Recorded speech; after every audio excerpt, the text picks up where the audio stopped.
ஸல்லல்லாஹு அலைஹி வஸல்லம் அவர்கள் இஸ்லாத்துக்கு வருமாறு அழைத்த பொழுது அந்த சகீப் கோத்திரத்தை சார்ந்தவங்க நிறைய கண்டிஷன் போட்டாங்க. நாங்க இஸ்லாத்துக்கு வரணுமானா ஜிஹாதுக்கு வரமாட்டோம், முதல் கண்டிஷன் போட்டாங்க. ரெண்டாவது, நாங்க இஸ்லாத்துக்கு வரணுமானா நாங்க ஜகாத்து கொடுக்க மாட்டோம் அப்படின்னாங்க. அதுக்கு பிறகு சொன்னாங்க, நாங்க இஸ்லாத்துக்கு வர்றதா இருந்தா தொழ மாட்டோம் அப்படின்லாம் சொன்னாங்க. இப்ப ஸல்லல்லாஹு அலைஹி வஸல்லம் சொன்னாங்க, நீங்க ஜிஹாதுக்கு வர மாட்டேன்னு சொன்னீங்க, ஓகே. ஜகாத்து கொடுக்க மாட்டேன்னு சொன்னீங்க, ஓகே. ஆனா தொழ மாட்டோம்னு சொன்னீங்க பாருங்க, அது ஏத்துக்கொள்ள முடியாது. லா கைர ஃபீ தீனின் லைஸ ஃபீஹா ருகூஉன். எந்த மார்க்கத்துல எந்த தீன்ல தொழுகை இல்லையோ அந்த மார்க்கத்துல கைரே இல்ல. எனவே தொழுகைக்கு மட்டும் அனுமதி கொடுக்கல, ஜிஹாது செய்ய மாட்டோங்கிறத அப்போதைக்கு ஏத்துக்கிட்டாங்க.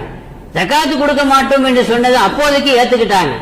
அப்போ சஹாபாக்கள் எல்லாம் புரியாமல் முழித்தார்கள். என்ன இது, நமக்கெல்லாம் ஜிஹாது செய்யும்படி உத்தரவிடப்பட்டிருக்கிறது, ஜகாத்து நமக்கு கடமையாக்கப்பட்டிருக்கிறது, ஆனா இவங்களுக்கு ஜகாத்து கொடுக்க மாட்டோம் என்று சொல்றாங்க, பெருமானார் ஸல்லல்லாஹு அலைஹி வஸல்லம் ஏத்துக்கிறாங்களேன்னா இது கொள்கை ரீதியான முடிவு அல்ல. ரசூலுல்லாஹ் சொன்னாங்க, முதல்ல அவனை உள்ள வர விடுங்க. அந்த சகீப் கோத்திரத்தார உள்ள வர விடுங்கப்பா. அவன் உள்ள வந்தா அவன் தொழுவான், மட்டுமல்ல தானா ஜகாத்தும் கொடுப்பான், அவனே ஜிஹாதும் செய்வான், எல்லாம் நடக்கும். முதல்ல ஆள் உள்ள வரட்டும், ஆளை பிடிச்சு உள்ள இடு. வரக்கூடிய நேரத்துல அவனிடத்துல ஹராமுடைய பட்டியலை நம்ம என்ன செய்ய வேண்டிய தேவையில்லை, சொல்ல வேண்டிய தேவையில்லை. அதே மாதிரி நடந்துச்சு. கொஞ்ச நாள் ஜிஹாதுக்கு போகாம இருந்தாங்க, ஜக்காத்து கொடுக்காம இருந்தாங்க. அவங்க பார்த்தாங்க எல்லாரும் ஜிஹாதுக்கு போறாங்க, எல்லாரும் ஜக்காத்து கொடுக்குறாங்க, நம்மள ரெண்டாந்திர குடிமக்கள் மாதிரி ஆக்கிடுவாங்க போல தெரியுது போற போக்க பார்த்தா. அதனால அவங்களும் ஜக்காத்து கொடுக்க ஆரம்பிச்சாங்க, ஜிஹாது செய்ய ஆரம்பிச்சாங்க. ஆக பெருமானார் ஸல்லல்லாஹு அலைஹி வஸல்லம் ஒரு அணுகுமுறை நமக்கு சொல்லி தர்றாங்க. கொள்கையில சமரசம் இல்லைதான், ஆனாலும் இஸ்லாத்திற்கு நீங்கள் அழைக்கின்ற பொழுது, இங்கிதமான முறையில் அழைக்கின்ற பொழுது எடுத்த உடனேயே ஹராம் பட்டியல் என்ன செய்யாதீங்க, அவன்கிட்ட நீட்டாதீங்க. சன்னம் ஜன்னமாக உதுஉ பில் ஹிக்மத்தி வல் மௌஇதத்தில் ஹஸனா, அல்லாஹ் சொல்கிறபடி ரொம்ப ஹிக்மத்தான முறையில, தத்துவார்த்தமான முறையில, பக்குவமான முறையில நீங்கள் அழைக்க வேண்டும் என்பதை திருக்குர்ஆனினுடைய அடிப்படையில கண்மணி நாயகம் ஸல்லல்லாஹு அலைஹி வஸல்லம் கற்றுக் கொடுத்தார்கள். அல்லதீ துர்ஜா ஷஃபாஅத்துஹு லிகுல்லி ஹவுலின் மினல் அஹ்வாலி முக்தஹிமி மௌலாய ஸல்லி வஸல்லிம் தாயிமன் அபதா على حبيبك خير الخلق كلهم يا أكرم الخلق ما لي من ألوذ به سواك عند حلول الحادث العمام مولاي صل وسلم دائما أبدا على حبيبك خير الخلق كلهم. السلام عليكم ورحمة الله وبركاته. الحمد لله رب العالمين عدد خلقه وزنة عرشه ورضا نفسه ومداد كلماته. اللهم صل على سيدنا محمد وعلى آل سيدنا محمد وبارك وسلم عليه. அளவற்ற அருளாளன் நிகரற்ற அன்புடையோன் எல்லாம் வல்ல அல்லாஹுவின் திருப்பெயரால் துவக்கம்.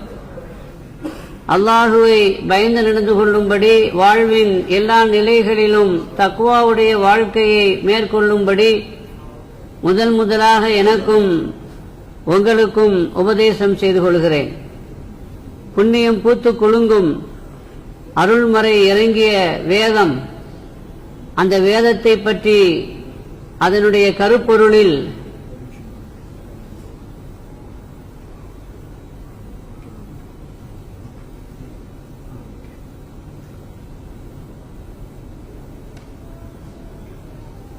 நடைபெற்றுக் கொண்டிருக்கக்கூடிய இந்த மகாநாடு, அதிலே கலந்து கொள்கிற நாம் ரப்புல் ஆலமீன் நம்மை எல்லாம் கபூல் செய்வானாக. இந்த விழாவிற்கு தலைமை தாங்கி நடத்தி கொண்டிருக்கக்கூடிய தலைவர் ஷாகுல் அமீத் ஹசரத் அவர்களே, இங்கு வருகை தந்திருக்கிற ஜமாத்துல் உலமாவுடைய தமிழ்நாடு ஜமாத்துல் உலமாவுடைய பொதுச் செயலாளர் ஹசரத் அவர்களே, எனக்கு முன்பு உரை நிகழ்த்திய சங்கைக்குரிய ஆலிம் பெருமக்களே, எனக்கு பிறகு உரை நிகழ்த்தவிருக்கிற அறிஞர் பெருமக்களே, திருக்குரான் வாழ்வியல் வழிகாட்டியாக இருக்கிற திருக்குரான் நமக்கு வலியுறுத்துகிற கருத்துக்களை, தலைப்புகளை இங்கு நாம் அலசி பார்த்து வருகிறோம். இங்கிதம் பேணுவோம் என்ற தலைப்பு. இதை பற்றி நாம் தெரிந்து கொள்வதற்கு முன்பாக இங்கிதம் என்றால் என்ன என்பதை நாம் முதலிலே அறிய வேண்டும்.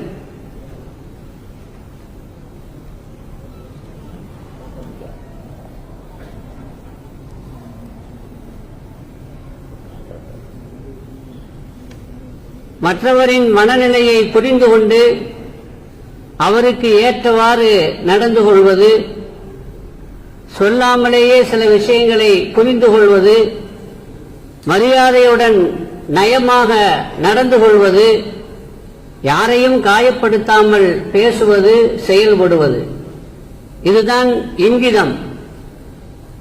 இங்கிதம் பேண வேண்டும் என்பது குர்ஆன் முழுவதும் விரவி கிடக்கின்ற கருத்தாகும்.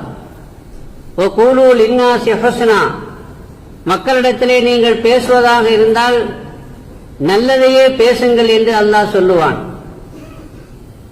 கவுலும் மஅரூஃபுன் வ மக்ஃபிரத்துன் கைரும் மின் ஸதகா, கனிவான சொல், காயப்படுத்தாத சொல், அது சிறந்தது. தர்மம் செய்வதை விட, தர்மம் செய்துவிட்டு சொல்லி காண்பித்து காயப்படுத்தி நோவினை செய்வதை விட கனிவான சொல் அது மேலானது என்று அல்லாஹ் சொல்லுவான். எனவே நம்முடைய ஒவ்வொரு செயலும், நம்முடைய ஒவ்வொரு நடவடிக்கையும் எப்படி இருக்க வேண்டும் என்பதை திருக்குர்ஆன் நமக்கு சிறப்பான முறையில் வழிகாட்டுகிறது. அந்த வகையில நபிகள் நாயகம் ஸல்லல்லாஹு அலைஹி வஸல்லம் அவர்கள் நமக்கு வாழ்ந்து காட்டியிருக்கிறார்கள். யாரையும் காயப்படுத்தாத, யாருடைய மனதையும் புண்படுத்தாத, யாரையும் சங்கடப்படுத்தாத சொல்லாற்றல் மிக்கவர்கள், அதே போன்று நடைமுறையிலே காண்பித்தவர்கள் பூமா நபி ஸல்லல்லாஹு அலைஹி வஸல்லம்.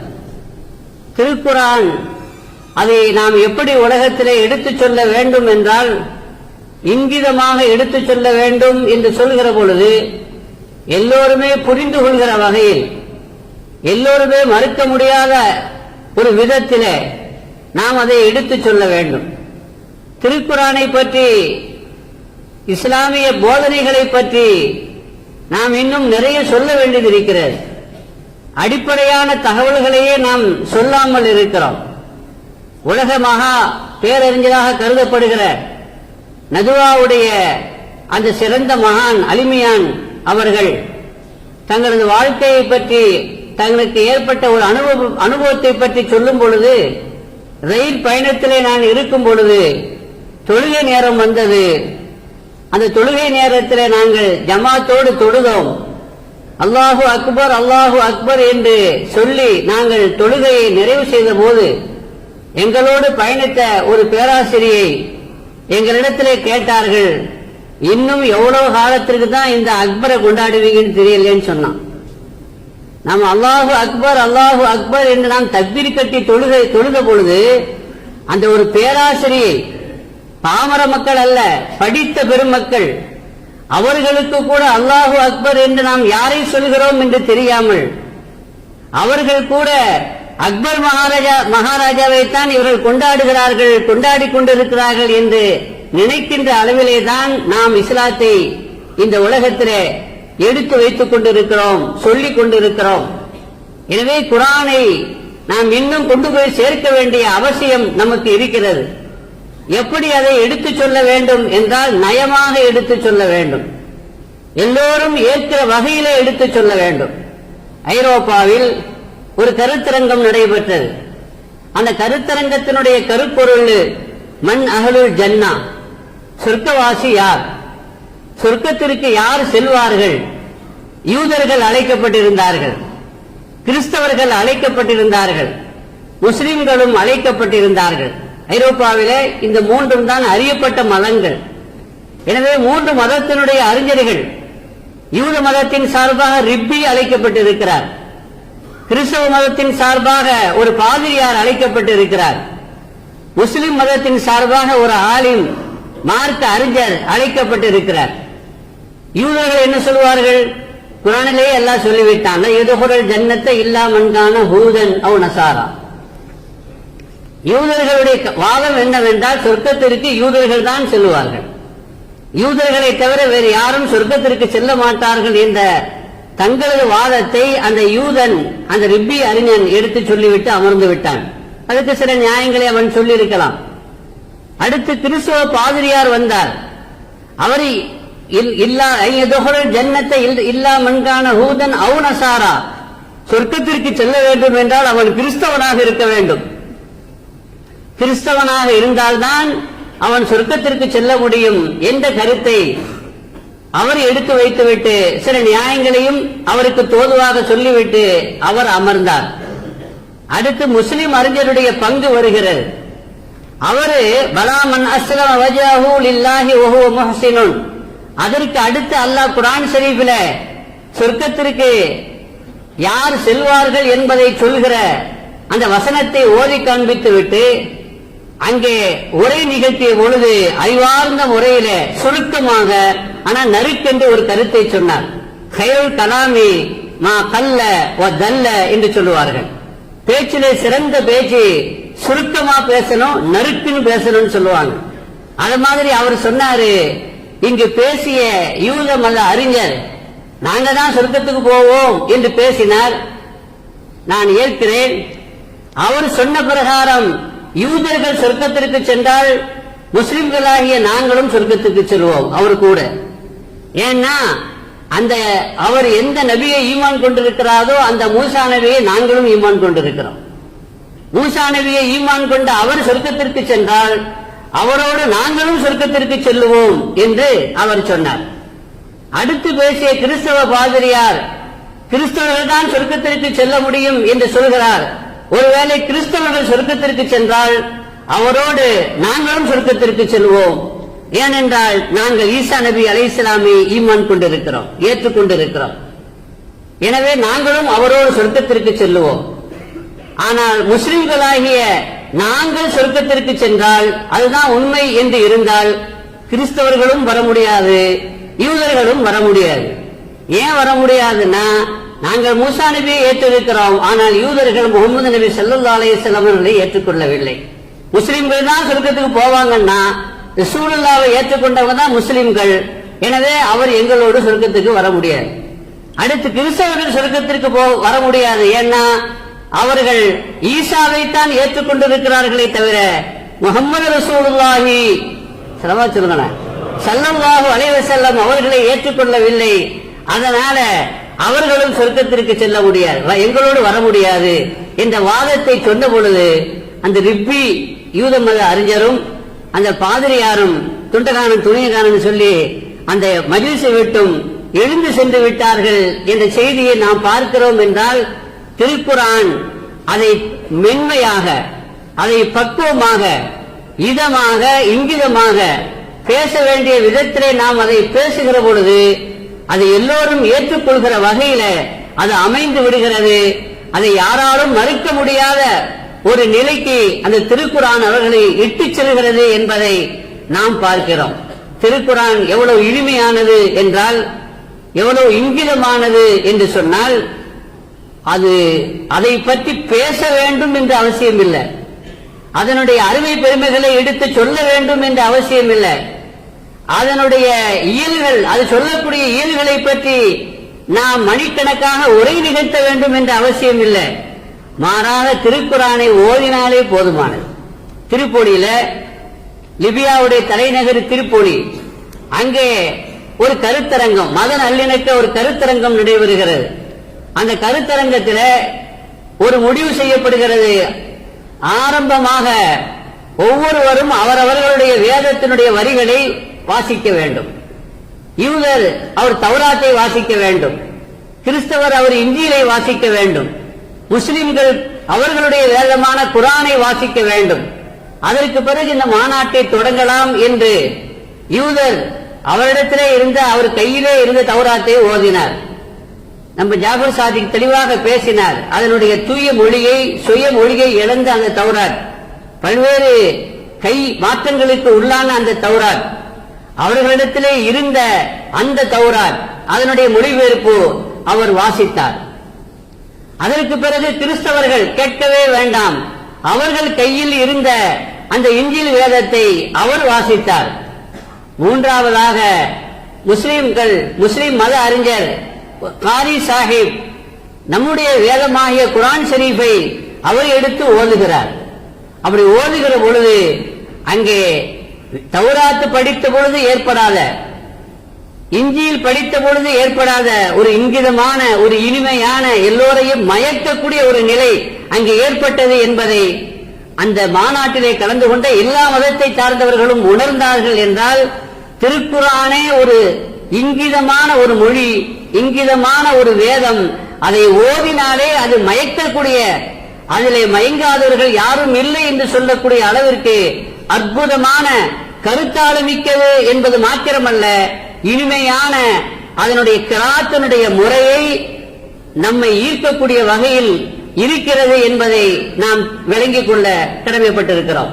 சங்கைக்குரியவர்களே, அப்படிப்பட்ட அந்த குரானிலே எல்லா இடத்திலும் அது வலியுறுத்தக்கூடியது என்னவென்றால், யாரையும் காயப்படுத்தக்கூடாது, யாரையும் புண்படுத்தக்கூடாது, யாரையும் கேவலப்படுத்தக்கூடாது, எல்லோரையும் மதிக்க வேண்டும், எல்லோருக்கும் கண்ணியம் செய்ய வேண்டும். அதைத்தான் திருக்குரான் எல்லா இடங்களிலும் அது வலியுறுத்துகிறது என்பதை நாம் பார்க்கிறோம். கூமா நபி ஸல்லல்லாஹு அலைஹி வஸல்லம் அவர்களிடத்திலே ஒருவர் வருகிறார், ஒரு கிராமவாசி வந்து, யா ரசூலல்லாஹ், எனக்கு கொஞ்சம் உதவி செய்யுங்கள் என்று கேட்கிறார். பெருமானார் ஸல்லல்லாஹு அலைஹி வஸல்லம் அவர்களிடத்தில் இருந்ததை அப்பொழுது கொடுத்தார்கள். கொடுத்துவிட்டு அஹ்சன்து இலை, கொடுக்க வேண்டிய அளவு உனக்கு நான் கொடுத்து விட்டேனா என்று கேட்ட பொழுது அந்த கிராமவாசி சொன்னார், எங்க கொடுத்தீங்க, அப்படி ஒண்ணு நீங்க மா அஹ்சந்த சரியா எனக்கு தரல என்று பெருமானார் ஸல்லல்லாஹு அலைஹி வஸல்லம் அவர்கள் கொடுத்ததை குறைவாக கருதியதோடு மட்டுமல்லாமல் அந்த சபையில் வைத்து அதை கொச்சைப்படுத்துகிற விதத்திலே பேசிவிட்டார். சஹாபாக்கள் கொந்தளித்தார்கள். அப்பொழுது பெருமானார் ஸல்லல்லாஹு அலைஹி வஸல்லம் அவர்களை அமைதிப்படுத்திவிட்டு உள்ளே சென்று அங்கே இருந்த சில பொருட்களை எல்லாம் எடுத்துக் கொண்டு வந்து அந்த கிராமவாசிக்கு கொடுக்க வேண்டிய அளவுக்கு ஓரளவுக்கு கொடுத்தார்கள். அப்படி கொடுத்த பிறகு, இப்பொழுது உங்களுக்கு திருப்தி தானே, இப்பொழுது நான் உங்களுக்கு செய்ய வேண்டிய அளவுக்கு நான் உதவி செய்திருக்கிறேன் தானே என்று கேட்ட பொழுது, அஹ்சந்த ஜஸாக்கல்லாஹு கைரா, இப்பொழுது நீங்கள் நல்ல முறையில் எனக்கு உதவி செய்து விட்டீர்கள், நீங்கள் எனக்கு அழகான முறையில கொடுக்க வேண்டியதை கொடுத்து விட்டீர்கள், அல்லாஹ் உங்களுக்கு சிறந்த கூலியை கொடுப்பானாக என்று பெருமானார் ஸல்லல்லாஹு அலைஹி வஸல்லம் அவர்களை வாழ்த்தி, அங்கே இருந்த அந்த சஹாபாக்களுடைய மனதிலே ஆரம்பத்திலே வெறுப்பை ஏற்படுத்தியிருந்த அவர் அதற்கு பிறகு இந்த வார்த்தையால் சஹாபாக்களுடைய உள்ளத்தை சந்தோஷப்படுத்தினார். இதோடு நிற்கவில்லை. கூமா நபி ஸல்லல்லாஹு அலைஹி வஸல்லம் அவர்கள் சஹாபாக்களிடத்திலே சொன்னார்கள், சங்கைக்குரியவர்களை எப்படி நடந்து கொள்ள வேண்டும் என்பதை கற்றுக் கொடுத்தார்கள். இங்கிதமான முறையில் நடந்து கொள்ள வேண்டும் என்பதை அந்த சஹாபாக்களுக்கு நயம்பட எடுத்துரைத்தார்கள். இன்னமா மசலி மசலு ஹாலா, இவருக்கும் எனக்கும் உள்ள உதாரணம் என்னவென்றால், கமசலி ரஜுலின் கானத்திலகு நாக்கா, ஒரு மனிதனுடைய உதாரணத்தை போல. அவரிடத்திலே ஒரு ஒட்டகம் இருந்தது. ஆனால் அந்த ஒட்டகம் அது விரண்டு ஓடுகிறது.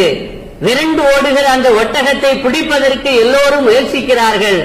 அதை பிடிப்பதற்கு ஓடிக்கொண்டிருக்கிற அந்த ஒட்டகத்தை பிடிப்பதற்காக அதற்கு பின்னால் எல்லோரும் ஓடுகிறார்கள். இவர்கள் ஓட, ஒட்டகம் ஓட, ஆனால் யாருமே ஒட்டகத்தை பிடிக்காம அது இன்னும் ஒட்டகம் தூரமா போய்கொண்டே இருந்தது. அந்த நேரத்தில் அந்த ஒட்டகத்தை ஒட்டகத்தினுடைய சொந்தக்காரன் சொன்னார், அந்த ஒட்டகத்தை பிடிக்கிற வேலையை என்னிடத்துல விட்டுருங்க. ஏன்னா எனக்கு தான் தெரியும் என் ஒட்டகத்தை எப்படி பிடிக்கணும். என்னுடைய ஒட்டகத்தின் மீது நான் ரொம்ப அன்போடு நடந்து கொள்ளக்கூடியவன், அதை பற்றி நன்கு அறிந்தவன். எனவே அதை பிடிக்கிற வேலையை என்னிடத்துல விட்டுருங்கன்னு சொல்லி அந்த ஒட்டகத்தை சொந்தக்காரன் என்ன செய்தான்னா, ஒட்டகத்துக்கு கொடுக்கப்படக்கூடிய அந்த தீனிய அவன் கை நீட்டினான். ஓடிக்கொண்டிருந்த அந்த ஒட்டகத்துக்கு பின்னாடி போய் ஒட்டகத்திற்கு கொடுக்கப்பட வேண்டிய அந்த தீனியை நீட்ட உடனே ஓடிக்கொண்டிருந்த அந்த ஒட்டகம் தானாகவே வந்து விட்டது. இப்பொழுது நபிகள் நாயகம் ஸல்லல்லாஹு அலைஹி வஸல்லம் சொன்னார்கள், இதுதான் நான் என்று சொன்னார்கள். நீங்கள் அவரை கடிந்து கொண்டால், மென்மையாக நடக்காமல் அவரை வன்மமான முறையில கோபத்தோடு நடந்து கொண்டால் ஒருவேளை அவர் நரகத்திற்கு சென்றிருப்பார்.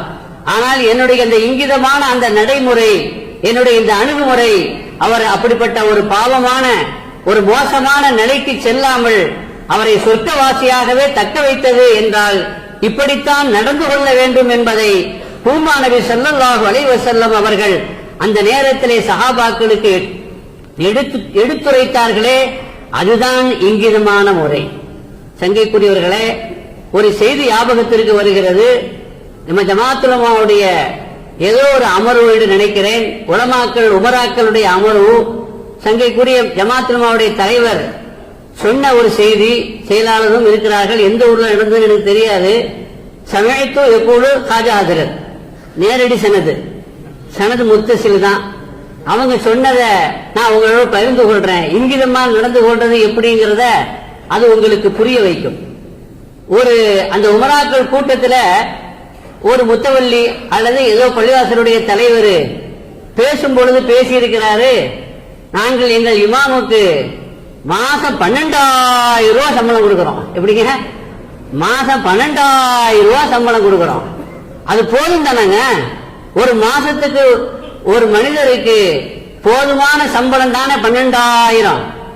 அப்படிப்பட்ட 12,000 ரூபாய் நாங்கள் அவருக்கு சம்பளம் கொடுக்கிற பொழுது ஆனா அதையும் கூட சொல்றாங்க, பத்தாதுன்னு சொல்றாங்க. எப்படிங்க அது என்று அந்த ஆளுங்களையும் வைத்துக் கொண்டு மற்ற நிர்வாகிகளையும் வைத்துக் கொண்டு பேசிவிட்டார். உலமாக்கள் ரொம்ப வேகப்பட்டார்கள். தலைவர்கிட்ட போய் நீங்க இதை விடக்கூடாது, அவருக்கு சுட சுட நீங்க பதில் சொல்லணும் என்று சொன்ன பொழுது ராஜாவது சொன்னாங்க, நான் பாத்துக்கிறேன், நீங்க அமைதியா இருங்க அப்படின்னு சொல்லிட்டு ராஜாவது சொன்னாங்க, நான் அந்த தலைவர்கிட்ட, அதாவது பள்ளிவாசலுடைய தலைவர்கிட்ட சொன்னேன், நீங்க இப்படி பேசிருக்கீங்க, இது என்ன பேசுறீங்க அப்படின்னா 12,000 ரூபாங்கிறது ஒரு மனிதனுக்கு போதுமான அளவுக்குண்டான சம்பளம் தான் அப்படின்னு பேசிருக்கீங்க. இப்ப உலமாக்கள் எல்லாம் துவா செய்ய போறாங்க. என்ன துவா செய்ய போறாங்கன்னா, யா அல்லாஹ் இந்த தலைவருக்கு மாசம் வெறும் 12,000 ரூபாய் மட்டும் கிடைப்பதற்கு நீ உதவி செய்வாயா? இந்த தலைவருக்கு அவர் தான் சொல்லிட்டாரு போதுமான அளவு, அது போதும், அதுக்கு மேல தேவையில்லை என்று சொல்லிவிட்டார் அல்லவா. அதனால இந்த தலைவருக்கு மாதம் 12,000 மட்டும் கிடைக்கக்கூடிய அளவுக்கு நீ அவருக்கு ரிசுக்களை பறக்க செய் என்று எல்லா உலமாக்களும் உங்களுக்காக உளப்பூர்வமாக துவா செய்யலான்னு முடிவெடுத்திருக்கிறாங்க. எப்படி அப்படின்னு கேட்டாங்க. ஐயோ நான் அப்படி சொல்லல, நான் சொன்னதா தவறா விளங்கிட்டாங்க போல தெரியுது, நான் இப்பமே போய் சொல்லிடுறேன்னு சொல்லி அப்பமே போய் மன்னிப்பு கேட்டாராம். நான் பேச தெரியாம பேசிட்டேன் என்று சொல்லி மன்னிப்பு கேட்டதாக அசுகத்தவர்கள் சொன்னார்கள். சங்கைக்குரியவர்களே, இதை இங்கிதமாக எடுத்து சொல்வது அப்படிங்கிறது. நாம் அவரோடு மோதி இருந்தால் அவர் நம்மோடு மோதி இருப்பார் இல்லையா? ஆக எதை சொன்னாலும் எதை செய்தாலும் அவர்களும் புரிகின்ற வகையில, அவர்களுக்கு புரிய வைக்கின்ற வகையில நாம் சொல்லுவது இருக்கிறதே, அதுதான் இங்கிதம் பேணுவது. ஹஜரத் ஹுசைன் ரலியல்லாஹு அன்ஹு, ஹஜரத் ஹசன் ரலியல்லாஹு அன்ஹு சின்ன பிள்ளைங்க. அப்படி சின்ன பிள்ளையாக இருக்கிற பொழுது ஒரு வயோதிகர், பெரிய வயசு உள்ள ஒருவர் உதவு செய்கிறார். ஆனா தப்பா செய்யறாரு. எப்படி உதவு செய்யணுமோ அப்படி என்ன செய்யல, அவரு செய்யல. இப்ப இந்த 2 பேரும் நினைக்கிறாங்க, இந்த மனுஷனுக்கு பாவம் உதவு செய்ய தெரியல அப்படின்னு. அப்ப அவர்கிட்ட போய், அப்பா நீங்க தப்பா உதவு செய்றீங்க, இப்படி செய்யக்கூடாது அப்படி சொன்னா அவரு ஏத்துக்க மாட்டார். சின்ன பையங்க, உங்க என்ன தெரியும் போங்கடா அப்படின்பாரு. அல்லது அவரை உதாசீனம் செய்த மாதிரி, அவமரியாதை செய்த மாதிரி ஆகிடும். அதனால சின்ன பிள்ளையாக இருந்தாலும் கூட ஹஜரத் இமாம் ஹசன், ஹஜரத் இமாம் ஹுசைன் ரலியல்லாஹு அன்ஹு அவர்கள் அந்த பெரியவர்கிட்ட போய், அப்பா தாத்தா எங்க 2 பேருக்கும் உது செய்யறது எப்படின்னு சரியா தெரியல, நாங்க உது செய்யறோம், நாங்க சரியாத்தான் செய்யறோமாங்கிறத நீங்க பார்த்து என்ன செய்யுங்க சொல்லுங்க என்று அவருக்கு முன்னால் சென்று எப்படி சரியாக உது செய்ய வேண்டுமோ அதை செய்து எல்லாவற்றையும் பேணி அந்த உதுவுடைய முறையை அதை முறைப்படி செய்து காண்பித்த பொழுது அவர் விளங்கிக்கிட்டாரு. இப்படித்தான் உது செய்யணும், இந்த 2 பிள்ளைங்களும் நமக்கு இப்படித்தான் உது செய்யணும் அப்படிங்கறத சொல்லி தர்றாங்க. ஆனா இங்கிதமாக இனிமையாக முறையாக நமக்கு சொல்லி தர்றாங்க அப்படின்னு அவர் விளங்கிக்கிட்டு அவர் சொன்னாராம், அதாவது நீங்க செய்து சரிதான், இப்படிதான் உது செய்யணும், கரெக்ட் தான் அப்படின்னு சொல்லிட்டு போனாராம். இதுதான் இங்கிதமான முறையில் நாம் நடந்து கொள்வது என்பதை பூமா நபி ஸல்லல்லாஹு அலைஹி வஸல்லம் நமக்கு சொல்லி தந்திருக்கிறார்கள். சங்கைக்குரிய பெருமக்களே, இப்படித்தான் பெருமானார் ஸல்லல்லாஹு அலைஹி வஸல்லமுடைய சஹாபாக்களும் நடந்திருக்கிறார்கள். ஹஜ்ரத் ஜரீர் இப்னு அப்துல்லாஹ் அல்-பஜலி ரலியல்லாஹு அன்ஹு அவர்கள் ஒரு யமன் நாட்டினுடைய ஒரு பகுதியினுடைய இளவரசராக இருந்தவர்கள். ஹஜ்ரத் உமர் இப்னு கத்தாப் ரலியல்லாஹு அன்ஹுடைய ஆட்சி காலத்துல ஒரு மஜ்லிஸ் நடக்கிறது. அந்த மஜ்லிஸ்ல இருந்த ஒருவருக்கு காற்று பிரிந்து விட்டது. காற்று பிரிந்த காரணத்தினால் அங்கே ஒரு வகையான வெறுப்பான அந்த வாடை வீசுகிறது. எல்லோருக்கும் சங்கடம், கஷ்டம். உமர் இப்னு கத்தாப் ரலியல்லாஹு அன்ஹு அவர்கள் யார் இந்த மாதிரி அநாகரிகமாக நடந்து கொண்டாங்க என்று கோபம். உடனே சொன்னாங்க, அந்த மாதிரி நடந்து கொண்டவர் இங்க யாராவது இருந்தா நீங்க இந்த சபையை விட்டு எழுந்து போயிடுங்க, உது செய்து வாங்கன்னு சொன்னாங்களாம். அப்ப ஜரீர் இப்னு அப்துல்லா சொன்னாங்களாம், ஹஜ்ரத் அமீருல் மூமினீன் அவர்களே, அவ தஅஸிமு அலைனா குல்லுனா அன்னதவல்லா, நாம இப்படி செய்யலாமே, நம்ம எல்லாருமே உது செய்து வரலாமேன்னாங்களாம். நம்ம எல்லாருமே உது செய்து வந்தா அவர் கேவலப்படுத்துற மாதிரி ஆகாது, அசிங்கப்படுத்துற மாதிரி ஆகாது, இவர்தான் அந்த ஆசாமின்னு தெரியற மாதிரி ஆகாது என்று அவர்கள் நடந்து கொண்டார்களே, அதுதான் அந்த இங்கிதமான நிகழ்வு. அப்பொழுது உமர் இப்னு கத்தாப் ரலியல்லாஹு அன்ஹு சொன்னார்கள், அந்த சய்யிதுன் ஃபில் ஜாஹிலியா, நீங்கள் ஜாஹிலியா காலத்திலே தலைவராகத்தான் இருந்தீர்கள், இஸ்லாமிய இந்த காலத்திலும் நீங்கள் தலைவராகவே வர்ணமிக்கின்றீர்கள் என்று புகழ்ந்தார்கள் என்பதை பார்க்கிறோம். ஜரீர் இப்னு அப்துல்லா யார்? அவர்கள் இஸ்லாத்தை ஏற்றுக்கொள்ள வந்த பொழுது, கடைசி காலத்திலே இஸ்லாத்தை ஏற்றுக்கொண்டு அந்த சஹாபி வருகிற பொழுது பெருமானார் ஸல்லல்லாஹு அலைஹி வஸல்லம், இந்த வழியாக ஒருவர் வருவார், அவர் சொர்க்கவாசி, அவருடைய முகத்தில மலக்கினுடைய கலை இருக்கும் என்று சொன்னார்கள். அழகு மிக்கவர் அவர் வருவார் என்று சொன்ன பொழுது அவர் வந்தவுடனே அவர்களுக்காக தங்களது விரிப்பை எடுத்து விரித்து கொடுத்து மரியாதை செய்தார்களே, அந்த ஜரீர் இப்னு அப்துல்லா அவர்கள் தாங்கள் தலைமை பண்புக்கு உரியவர்கள், தாங்கள் எப்படி நடந்து கொள்ள வேண்டும் என்பதை சொன்ன பொழுது இதை எங்கிருந்து கற்றார்கள்? பூமா நபி ஸல்லல்லாஹு அலைஹி வஸல்லம் காலத்திலும் இப்படி ஒரு சம்பவம் நடந்தது. இப்படி சபையோர்கள் எல்லாம் கூடியிருக்கிற சமயத்துல இப்படி ஒருவருக்கு உது முறிந்து அதனால பல்வேறு சங்கடங்கள் ஏற்பட்ட பொழுது இதைவிடவும் சிறப்பான முறையில கண்மணி நாயகம் ஸல்லல்லாஹு அலைஹி வஸல்லம் ஒரு அழகாக அவர் செய்தியை சொன்னார்கள். அதாவது சட்டத்திற்கு சட்டத்தையும் சொன்ன மாதிரி அங்கிருந்த எல்லோருக்கும் ஒரு விஷயத்தை புரிய வைக்கிற மாதிரி சொன்னாங்க. மன் அக்கட லஹமல் ஜசூரி, யாரு ஒட்டகக்கறி சாப்பிட்டோமோ எல்லாரும் ஒது செய்யணும் அப்படின்னாங்க. ஏன்னா ஒட்டகக்கறி சாப்பிட்டா ஒது செய்யணும் என்பது முஸ்தஹப்பு. ஏன்னா அந்த கறி சாப்பிடுகிற பொழுது அது நாக்கிலே பசபசப்பு, பற்களிலே பசபசப்பு இருக்கும், அந்த கொழுப்பினுடைய பிடிப்பு. எனவே ஒட்டகக்கறி சாப்பிட்டால் கண்டிப்பாக ஒது செய்ய வேண்டும் என்ற சட்டமும் சில பேர் இமாம்களிடத்திலே இருக்கிறது. ஆக அந்த மசாலாவை சொல்ற மாதிரி சொல்லி அங்கிருந்த எல்லாரையும் கிளப்பி ஒது செய்ய வைத்தார்களே, இது பெருமானார் ஸல்லல்லாஹு அலைஹி வஸல்லம் அவர்கள் காட்டிய அந்த இங்கிதம் என்பதை நாம் பார்க்கிறோம். சங்கைக்குரியவர்களே, இப்படி பெருமானார் ஸல்லல்லாஹு அலைஹி வஸல்லம் அவர்கள் நடந்து கொள்ளக்கூடிய முறை நமக்கெல்லாம் தெரியும். ஒருவர் அவரிடமிருந்து ஒரு தகாத செயல் வெளிப்படுகிறது என்றால், செய்யக்கூடாத ஒரு காரியத்தை அவர் செய்கிறார் என்றால் எப்படி சொல்லுவார்கள்? குறிப்பிட்ட அந்த சஹாபியை புண்படும்படி, அவரை கொச்சைப்படுத்தும்படி சொல்ல மாட்டார்கள்.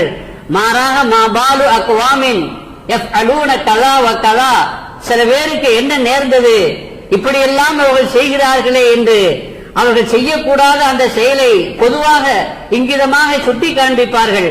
அதுதான் பூமா நபி ஸல்லல்லாஹு அலைஹி வஸல்லம் அவர்களுடைய அழகான அந்த செயல்முறையாக இருந்தது என்பதை நாம் ஹதீஸிலே பார்க்கிறோம். சங்கைக்குரியவர்களே, இப்படித்தான் பெருமானார் ஸல்லல்லாஹு அலைஹி வஸல்லம் அந்த சஹாபாக்களை வழி நடத்தினார்கள். ஒரு சஹாபி வருகிறார், அவர் கிராமவாசி. வரும்பொழுதே அவர் எப்படி வருகிறார் என்றால், அல்லாஹும் மர்ஹம்னி வ முஹம்மதா லா தர்ஹம் மஅனா அஹதா என்று சொல்லிக் கொண்டே வருகிறார். யா அல்லாஹ், என்னையும் முகம்மதையும் விட்டு காப்பாத்து, எங்களோட வேறு யாரையும் காப்பாத்தாத, எனக்கும் முகம்மது அவர்களுக்கும் தான் நீ ரஹமத் செய்யணும், வேற யாருக்கும் நீ ரஹமத் செய்யக்கூடாதுன்னே சொல்லிக்கிட்டு வர்றார். வரும்பொழுதே யா முஹம்மது என்று வேற சொல்லிக்கிட்டு வர்றார். அவர் ஒரு கிராமவாசி, அவருக்கு தெரிந்தது அதுதான். வந்தவர் பெருமானார் ஸல்லல்லாஹு அலைஹி வஸல்லம் அவர்களிடத்துல பேசுகிறார். பெருமானார் ஸல்லல்லாஹு அலைஹி வஸல்லம் ஒன்றுமே சொல்லல, ஒரே ஒரு செய்தி மட்டும் சொன்னாங்க, லக்கத் தஹஜ்ஜர்த வாசிஆ, அல்லாஹ்வுடைய ரஹமத் விசாலமானது, அந்த விசாலமான ரஹமத்தை நீ சுருக்கி விட்டீர்களே சகோதரரே என்று சொல்லி பக்குவமாக எடுத்து சொல்லி அவருக்கு சொல்ல வேண்டிய செய்தியெல்லாம் சொல்லி முடிச்ச பிறகு அந்த மனுஷன் என்ன பண்ணாருன்னா, அவருக்கு பாத்ரூம் போக வேண்டிய தேவை வந்துருச்சு. அந்த காலத்துல மண் தரை தானே, அதனால சிறுநீர் கழிக்க வேண்டிய அந்த தேவை வந்த உடனே பள்ளிவாசல்லையே ஒரு ஓரமா போய் பைப் அவுத்துட்டார், பைப்பு திறந்து விட்டுட்டார், பீசாப் செய்ய ஆரம்பிச்சிட்டார். பால ஆராபியுன் ஃபில் மஸ்ஜிதி, புகாரி ஷரீஃப் உள்ளிட்ட கிரந்தங்களிலே அந்த ஆராபி மஸ்ஜிதிலேயே பீசாப் செய்தார். பள்ளிவாசல பீசாப் செய்தா யாராவது விடுவாங்களா? அங்கிருந்த சஹாபாக்கள் கம்பிட்டு தடி எடுன்னு சொல்லி அவரை அடிக்க போக பெருமானார் ஸல்லல்லாஹு அலைஹி வஸல்லம் விட்டுருங்க, தஊஹு, அவரை விட்டுருங்க, எவ்வளவு அவர் ஃபுல்லா பீசாப் செய்து முடிக்கட்டும் சொன்னாங்க. பீசாப் செய்து முடிச்ச பிறகு அவர் பீசாப் செய்துட்டார். இப்ப அவர் எங்க பீசாப் செய்தாரோ அங்க மட்டும்தான் அந்த பீசாப் இருக்குது. இப்ப நீங்க அவரை தடுத்தீங்க அப்படின்னா, விரட்டினீங்கன்னா அவர் ஃபுல்லா சுத்துவார். இல்ல, ஒரு இடத்தில் மட்டும் பட்ட அந்த பீசாப், அந்த சிறுநீர் பூரா பள்ளிவாசலும் ஆயிடும். இது புத்திசாலித்தனம் அல்ல. அதனால முதல்ல அவர் அந்த வேலையை செய்ய விடுங்க. இரண்டாவது, பீசாபு வந்து கொண்டிருக்கும் பொழுது இடையிலே நிறுத்தம் செய்வது அது உடலுக்கு இடையூறாகவும் ஆகிவிடும். அதையும் பார்த்தார்கள் கண்மணி நாயகம் ஸல்லல்லாஹு அலைஹி வஸல்லம். எல்லாம் முடிச்ச பிறகு அதற்கு பிறகு சஹாபாக்கிட்ட சொன்னாங்க, அந்த இடத்துல தண்ணியை கொண்டு ஊத்துங்கன்னு சொன்னாங்க. தண்ணி எடுத்து ஊத்தி அதை சுத்தம் பண்ணுங்க என்று சொன்னாங்க. அதோட முடிஞ்சு போச்சு அந்த வேலை. அதுக்கு பிறகு அவரை மென்மையாக பக்கத்தில் அமர வைத்து அவரிடத்திலே சொன்னார்கள், இன்னமா ஹாதிஹி மசாஜித், இதுவெல்லாம் பள்ளிவாசல்கள், இன்னமா புனியத் ஹாதிஹில் மசாஜிது, இந்த பள்ளிவாசல்கள் கட்டப்பட்டிருப்பது எதற்காக கட்டப்பட்டிருக்கிறது என்றால், லிஸ்ஸலாத்தி, தொழுகைக்காக வேண்டி கட்டப்பட்டிருக்கிறது. திலாவத்தில் குர்ஆனி, குர்ஆன் ஷரீஃப் ஓதுவதற்காக வேண்டி கட்டப்பட்டிருக்கிறது. ஒலி திக்ரில்லாஹி, அல்லாஹ்வை திக்ர் செய்வதற்காக வேண்டி கட்டப்பட்டிருக்கிறது.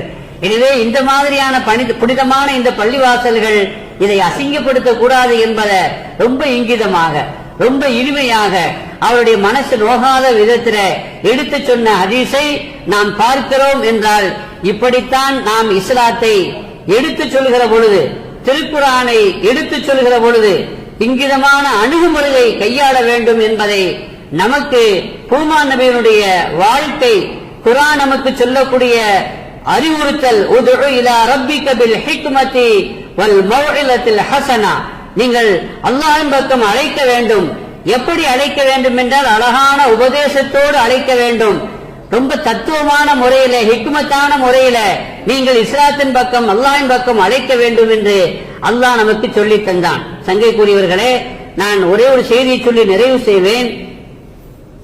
ரஷ்யாவில் ஜார் மன்னர், அந்த ஜார் மன்னருடைய வரிசையில வந்தவர்கள் எல்லாம் நெருப்பு வணங்கிகளாக இருந்தார்கள். அதிலே ஒரு மன்னருக்கு அவருக்கு மனசு திருப்தி ஏற்படல, நெருப்பு வணங்குவது அவருக்கு வெறுப்பாக இருந்தது.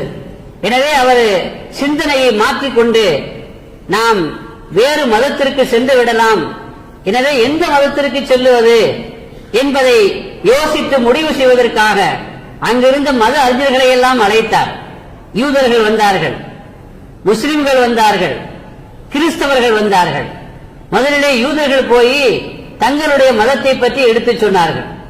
மதத்தை பற்றி எடுத்து சொல்லிட்டு கடைசியில் ஒண்ணு சொன்னாங்க, ஆனா ஒரு விஷயங்க, நீங்க எங்க மதத்துக்கு வந்தீங்கன்னா அல்லாஹ்வுடைய கோபம் தான் உங்களுக்கு வரும்னு அப்படின்னு உண்மையை சொல்லிட்டு போயிட்டாங்க. ஏன்னா யூதர்கள் இருக்காங்களே, என்னைக்குமே மதத்தை பரப்புறது இல்லை. இங்க உள்ள இந்த பிராமணங்கள் ஐயங்கார் மாதிரி அவங்க யாரையுமே அதுல சேர்க்க மாட்டாங்க, அவன் மட்டும்தான் இருக்கணும்னு நினைக்கிறவன். அதனால உண்மையை சொல்லிட்டான். ஏன்னா வந்தாலும் கூட யூதனாக யாரையுமே என்ன செய்ய முடியாது. இங்க இந்த நாட்டில சோழ சாம்ராஜ்யத்தினுடைய சக்கரவர்த்தியும் அதே மாதிரி பாண்டியனாக இருந்தாலும் எல்லா மன்னர்களையும் இங்கே இருந்த இந்த புரோகிதர்கள் பிராமண அந்த வர்க்கம் அவர்களை தங்களுக்கு கீழே தான் இருக்க வைத்தார்களே தவிர தங்களுக்கு சமமாக மன்னரையும் கூட அவங்க என்ன செய்யல, வைக்கவில்லை என்பது நமக்கெல்லாம் தெரியும். எனவே அவன் உண்மையை சொல்லிட்டு போயிட்டான். இரண்டாவது முஸ்லிம்கள் போறாங்க. யூதன் தன்னுடைய மதத்தினுடைய கொள்கையினால் அந்த மன்னரை ஈர்க்க முடியவில்லை. ஆனால் கடைசியில இப்படி வேற போட்டு உடைச்சிட்டாங்களா, அவன் அடுத்த முஸ்லிம்களை அழைத்தான். முஸ்லிம் அறிஞர்கள் அங்கே சென்று இஸ்லாத்தை பற்றி, இஸ்லாத்தினுடைய தத்துவங்களை பற்றி, குர்ஆனுடைய உபதேசங்களை பற்றி, குர்ஆன் மனித சமுதாயத்திற்கு விடுக்கின்ற அழைப்பை குறித்து, அதிலே சொல்லப்பட்டிருக்கிற கருத்துக்களை குறித்து ரொம்ப விரிவாக அழகாக மென்மையாக எடுத்துச் சொன்னார்கள். அந்த மன்னருக்கு இது ரொம்ப ஈர்க்கக்கூடியதாக இருந்தது. ரொம்ப பிடித்து போய்விட்டது. அந்த கொள்கையும் பிடித்து போய்விட்டது. குர்ஆனுடைய வசனத்தினுடைய அறைகூவலும் அவனுக்கு ரொம்ப ரொம்ப பிடித்து விட்டது. ஆனால் அவன் இஸ்லாத்திற்கு வந்து விடலாம் என்ற மனநிலைக்கு கிட்டத்தட்ட வந்து விட்டான். அதோடு இவர்கள் வந்திருக்கலாம். ஆனால் அந்த சென்ற முஸ்லிம்கள் பக்குவம் இல்லாதவர்கள், எதையும் இங்கிதமாக சொல்ல தெரியாதவர்கள் என்றுதான் நினைக்கின்றோம். ஏன்னா கடைசியில் ஒண்ணு சொன்னாங்க, நீங்க இஸ்லாத்துக்கு வந்தீங்கன்னா குடிக்க கூடாதுன்னா. அவன் முடக்குடிகாரன், குடிய அவனால நிப்பாட்ட முடியாது அப்படின்னா யோசிப்பேன்ட்டான். ஏன்னா இதை சொல்ல வேண்டிய தேவையில்லை. ஒரு ஆள் இஸ்லாத்துக்கு வர்றாருன்னா அவனுக்கு போய் எதெல்லாம் ஹராமோ, எதெல்லாம் வாஜிபோ, எதெல்லாம் மக்ரூ, இதெல்லாம் பட்டியல் போட்டு சொல்ல வேண்டிய அவசியமே இல்லை. முதல்ல இஸ்லாத்துக்கு வர விடணும். கொள்கையை பற்றி தான் எடுத்து சொல்லணும். சொல்லிட்டு அவனை இஸ்லாத்துக்கு வந்த பிறகுதான் மற்ற விஷயங்கள் அவனுக்கு என்ன செய்யும், அது கொஞ்சம் கொஞ்சமா சொல்லிக்கல வேண்டியதுனே தவிர இஸ்லாத்துக்கு நீங்க வரணுமான முதல்ல மதுவை நிப்பாட்டுன்னு சொன்ன உடனே இந்த இங்கிதமான இந்த அணுகுமுறையை தவற விட்டதுனால அந்த மன்னர் இஸ்லாத்துக்கு வருவது மிஸ் ஆயிடுச்சு. அந்த மன்னர் ஒருவேளை இஸ்லாத்துக்கு வந்திருந்தா நாடே இஸ்லாத்துக்கு ஆயிருக்கும். அப்பொழுதே ரஷ்யா முஸ்லிம் நாடாக ஆயிருக்கும். ஆனால் நம்முடைய இந்த இங்கிதமான அணுகுமுறையை தவறவிட்ட காரணத்தினால் அதை நாம் இழந்தோம். தமிழ்நாட்டில் கூட இப்படி ஒரு சம்பவம் நடந்துச்சுங்க. சூப்பர் ஸ்டார் என்று சொல்லப்படுகிற அந்த ரஜினிகாந்த், நான் ஓதக்கூடிய காலத்தில் அந்த ஆளுக்கு கொஞ்சம் மனப்பிறழ்வு ஏற்பட்டுச்சு. அதாவது மன அழுத்தம் அதிகமாகி, சூடு அதிகமாகி, என்ன சொல்றது, கொஞ்சம் அவருக்கு ஹீட் ஆயிடுச்சு. எந்த அளவுக்கு அப்படின்னா, நான் ஓதக்கூடிய காலத்துல பத்திரிகையில பார்த்தேன், எக்மோர் ஸ்டேஷன்ல பேண்டனுடைய பெல்ட்டை உருவி எல்லாத்தையும் அடிக்க போயிட்டாரு. அந்த அளவுக்கு குழம்பு போச்சு, கோளாறு ஆயிடுச்சு. அப்புறம் கடைசியில் அவரை கூட்டு போய் அவரை சமாதானப்படுத்தி ரெஸ்ட் எடுக்க வைத்து ஓய்வெடுக்க வைத்து நிதானத்திற்கு வந்த பிறகு அவருக்கு அதாவது ஆன்மீகத்தில் அப்போ முதலாக அவருக்கு நாட்டம் வருகிறது, ஒரு தேட்டம் வருகிறது. நிம்மதி இல்லை, எங்க நிம்மதி கிடைக்கும் என்பதை அவர் தேட முற்படுகிறார்.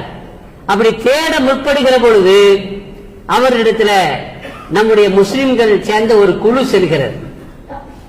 அந்த குழுவிலே இடம் பெற்றிருந்த ஒருவர் நேரடியா எங்கிட்ட சொன்னது, சமயத்து யகூலு, அதாவது சமயத்து சதகா, சதக்கத்துள்ள, அவர் பேரு சதக்கு. நம்ம இந்த இசிஐ குரூப்ல இருக்குல்ல, இசிசி, அந்த இசிசிஐ குரூப்ல உண்டான ஒரு பெரிய பணக்காரர். அவர் அந்த நேரத்தில் தூத்துக்குடி கம்பெனியில பொறுப்பாளரியா இந்த சதக், அவருக்கு பேரு சதக், அவர் பேரு. அவரு அந்த குழுவில் இடம் பெற்றிருந்தார். அவர் நேரடியா என்கிட்ட சொன்னது. அதனால சனதிரெல்லாம் இன்கிதாவெல்லாம் கிடையாது. உங்களுக்கு எப்படி தெரியும், நீங்க கேட்க கூடாதுங்கிறதுக்காண்டி சொல்றானா? இப்ப மர்மம் ஆயிட்டு அந்த மனுஷன், அல்லாஹ் அவருடைய பாவத்தை மன்னிப்பானாக. அந்த விஐபிகள் சென்ற அந்த குழுவில அவரும் இடம் பெற்றிருந்தார்.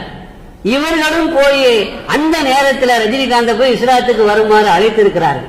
கொள்கையை எடுத்து சொல்லியிருக்கிறார்கள், குர்ஆனை எடுத்து சொல்லியிருக்கிறார்கள். குர்ஆனை முறைப்படி எடுத்து சொன்னால் யாரையுமே அந்த குர்ஆன் விடாது, அவர்களை தன் பக்கம் ஈர்க்கும்.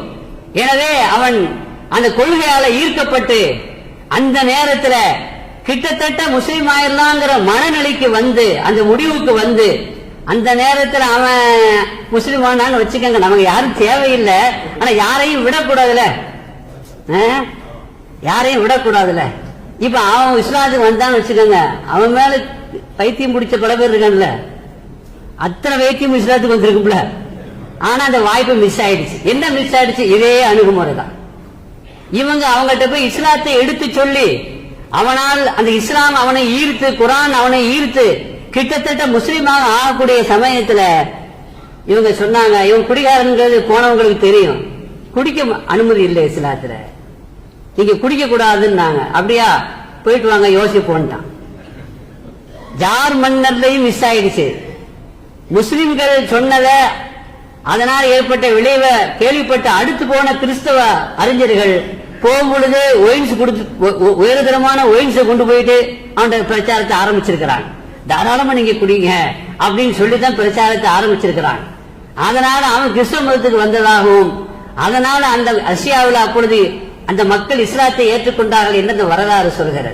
அதே மாதிரி ரஜினிகாந்த் இடத்திலையும் அதே இங்கிதமான அந்த அணுகுமுறை தவறிய காரணத்தினால் ஒரு மனிதர் இஸ்லாத்துக்கு வந்து அது பெரிய விஷயம் தானங்க. ஏங்க நம்ம முஸ்லிம்கள்ல குடிகாரனே இல்லையா, ஹராம் செய்யக்கூடியவனே இல்லையா, சட்டப்படி நாம குடிக்க அனுமதி கொடுக்க முடியாதுதான். இஸ்லாத்துல சட்டத்துல கொள்கையில சமரசம் செய்ய முடியாதுதான். அதனால கொள்கையில நீங்க மது குடிக்கலாம் ஃபத்வா கொடுக்க சொல்லல, தப்பா விளங்கிறாதீங்க. மது குடிக்கலாம் என்று ஃபத்வா கொடுக்கலாமா, கொடுக்க கூடாது. ஆனா இஸ்லாத்துக்கு வரப்போற ஒரு மனிதனிடத்துல எடுத்த உடனேயே எது ஹராமோ பட்டியலுக்கு நீட்ட வேண்டிய தேவையில்லை. முதல்ல அவன் இஸ்லாமாக வர விடணும். அதுக்கு பிறகு எத்தனையோ பேருக்கு அல்லாஹ் ஹிதாயத் செய்த மாதிரி 4 வட்டத்துல அவனுக்கு அந்த ஹிதாயத்தை அல்லாஹ் கொடுக்கத்தானே செய்வான். இதற்கு முன்னுதாரணம் இருக்கிறது. நபிகள் நாயகம் ஸல்லல்லாஹு அலைஹி வஸல்லம் அவர்கள் தாயிஃப்ல உண்டான சகீப் கோத்திரத்தார் இஸ்லாத்தை ஏற்றுக்கொள்ள முன்வந்த பொழுது பெருமானார் ஸல்லல்லாஹு அலைஹி வஸல்லம், நான் இதை சொல்லி முடிச்சிருவேன், அசத்து தலையை நீட்டுறாங்க, இது கடைசியா தான் சொல்ல போறேன். ஸல்லல்லாஹு அலைஹி வஸல்லம் அவர்கள் இஸ்லாத்துக்கு வருமாறு அழைத்த பொழுது அந்த சகீப் கோத்திரத்தை சார்ந்தவங்க நிறைய கண்டிஷன் போட்டாங்க. நாங்க இஸ்லாத்துக்கு வரணுமானா ஜிஹாதுக்கு வரமாட்டோம், முதல் கண்டிஷன் போட்டாங்க. ரெண்டாவது, நாங்க இஸ்லாத்துக்கு வரணுமானா நாங்க ஜகாத்து கொடுக்க மாட்டோம் அப்படின்னாங்க. அதுக்கு பிறகு சொன்னாங்க, நாங்க இஸ்லாத்துக்கு வர்றதா இருந்தா தொழ மாட்டோம் அப்படின்லாம் சொன்னாங்க. இப்ப ஸல்லல்லாஹு அலைஹி வஸல்லம் சொன்னாங்க, நீங்க ஜிஹாதுக்கு வர மாட்டேன்னு சொன்னீங்க, ஓகே, ஜகாத்து கொடுக்க மாட்டேன்னு சொன்னீங்க, ஓகே, ஆனா தொழ மாட்டோம்னு சொன்னீங்க பாருங்க, அதை ஏற்றுக்கொள்ள முடியாது. லா கைர ஃபீ தீனின் லைஸ ஃபீஹா ருகூஉன், எந்த மார்க்கத்துல எந்த தீன்ல தொழுகை இல்லையோ அந்த மார்க்கத்துல கைரே இல்ல. எனவே தொழுகைக்கு மட்டும் அனுமதி கொடுக்கல, ஜிஹாது செய்ய மாட்டோங்கிறத அப்போதைக்கு ஏத்துக்கிட்டாங்க. ஜகாத்து கொடுக்க மாட்டோம் என்று சொன்னதை அப்போதைக்கு ஏத்துக்கிட்டாங்க.